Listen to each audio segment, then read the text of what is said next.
Monday night, about 9:25, and the water's still coming in.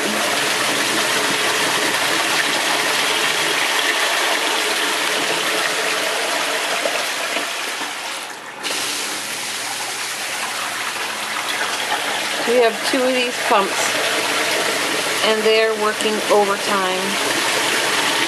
They stopped. We're flooded for the 4th time.